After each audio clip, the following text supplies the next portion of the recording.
Hey, what's up, everybody? It's time for our live training tonight. What if someone has already written my book? What am I going to do? Am I going to quit? Am I going to wait and do something different? Am I going to come up with another idea that I haven't been thinking about, haven't been dreaming about, haven't been preparing to write? Absolutely not. And I'm going to tell you why. First thing, you have a story that is specific to you. Karen has a different story than Jeremy. Will has a different story than Karen. Tamika has a different story, so on and so forth. We all have different stories from each other.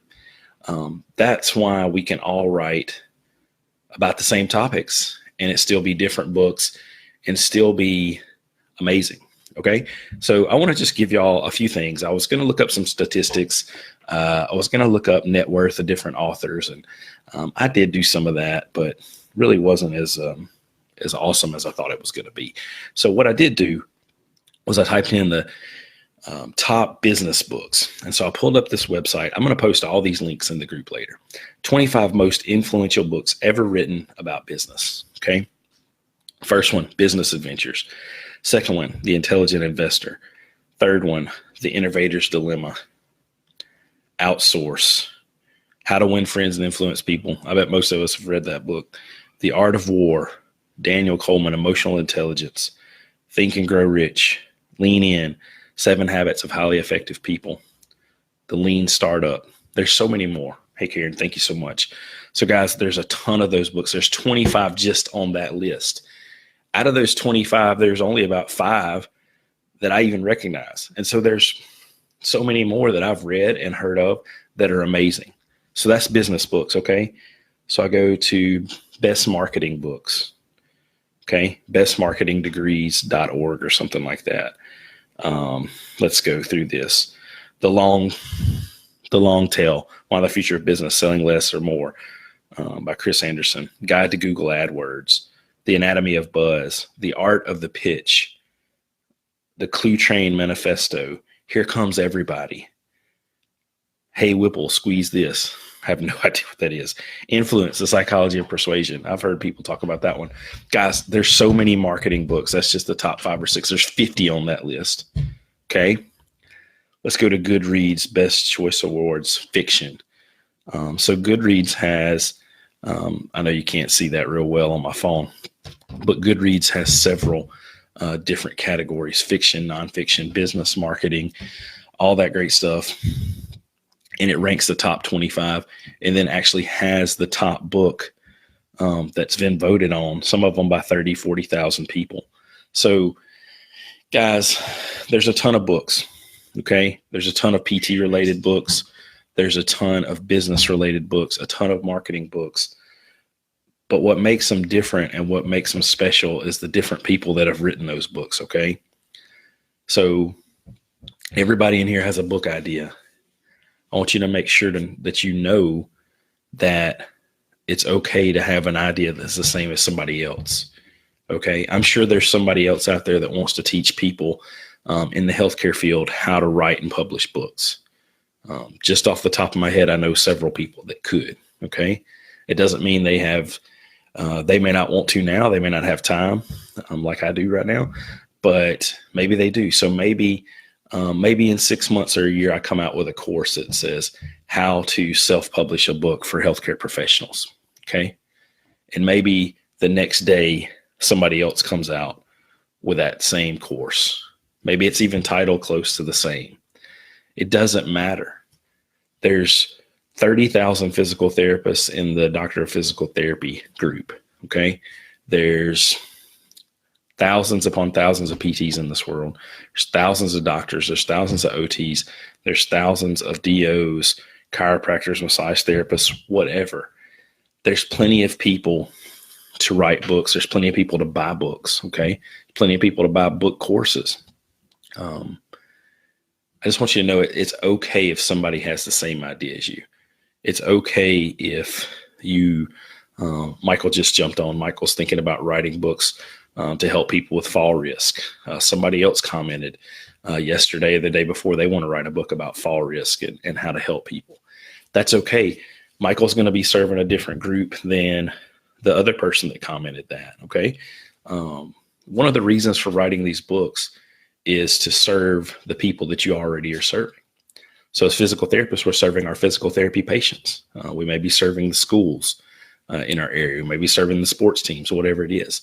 If you write a book on how to be a good soccer athlete, well, my friend Raymond Agostino in Florida is going to be serving his people. And if I'm doing soccer here, I'm going to be serving my people. Okay. So it's okay. We're trying to build expertise and authority in our communities, whether that be at home or online. Now, let's say two people write the same book. Okay. They write about the same topic and we're all online. We're all in the same space online. Who cares? There's still two different viewpoints. So we all know if you're a physical therapist, how many different schools of thought are there for physical therapy? There's the don't touch people, just talk to them group. There's the only touch people and don't talk to them group. There's the group that touches people and talks to them while they're touching them.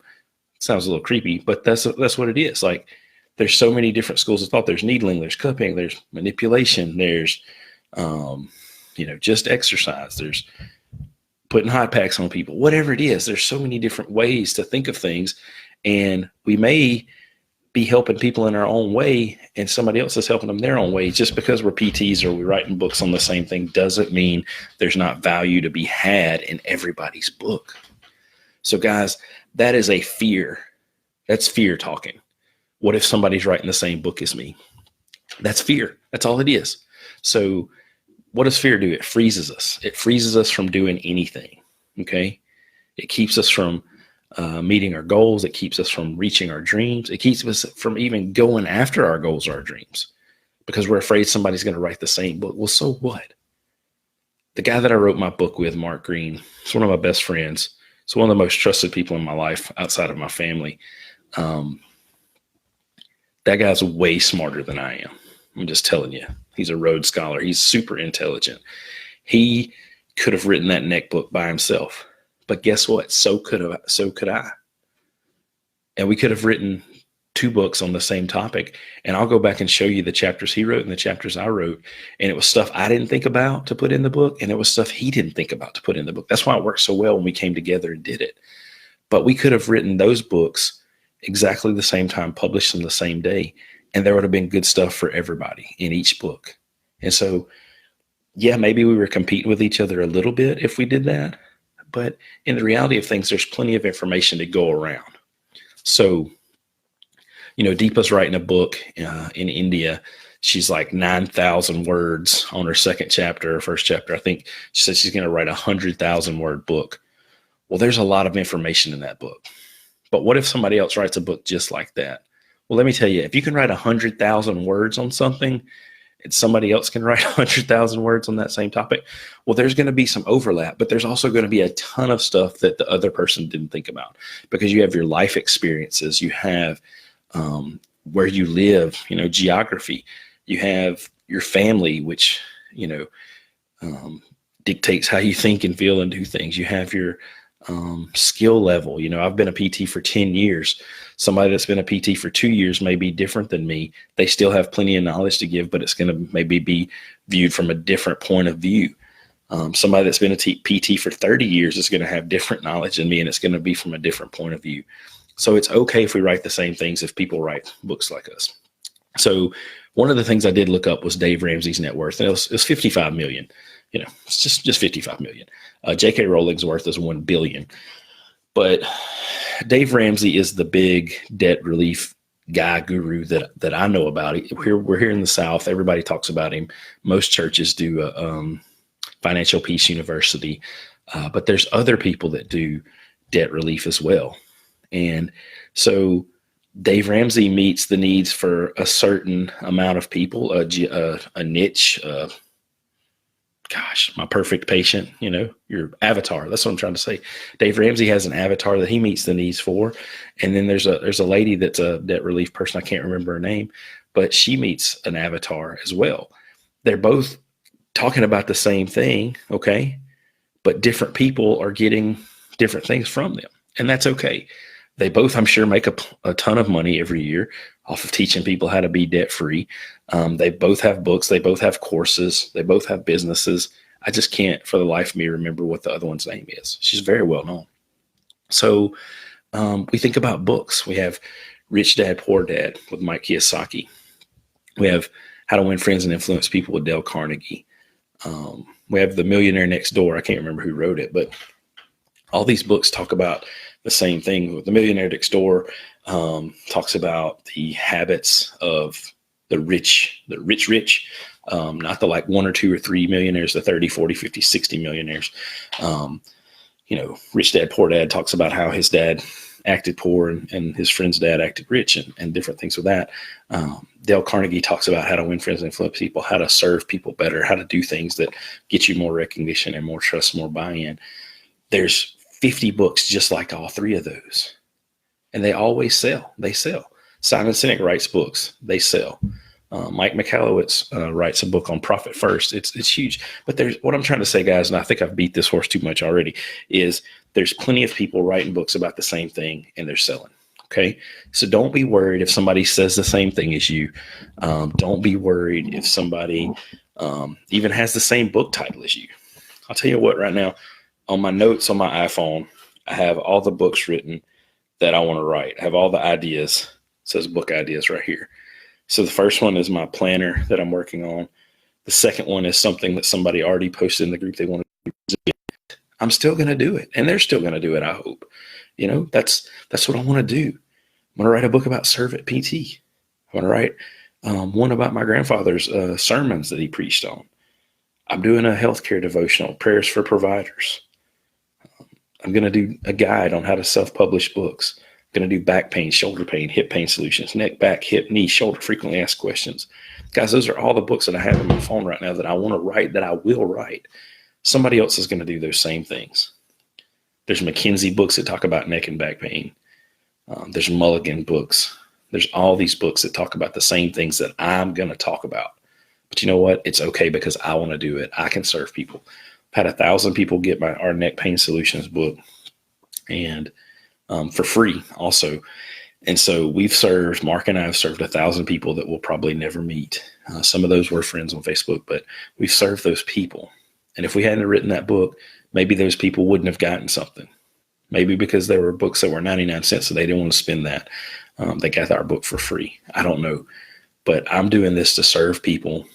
I'm doing this to build authority, and I'm doing it to help bring in some passive income. Because it's not passive up front, but I really don't have to touch it again after it's done.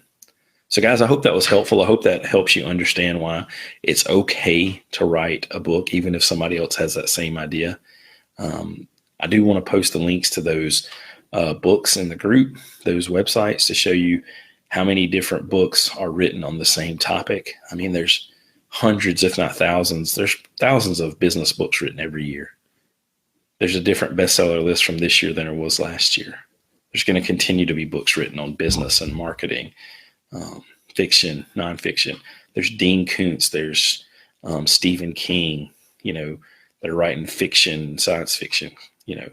Those guys are stinking rich, and they wrote on the same things. Guys, there's opportunity. All there is here is space and opportunity. Write your book, tell your story, change the world. Love you. I'm proud of you. I'll see you tomorrow.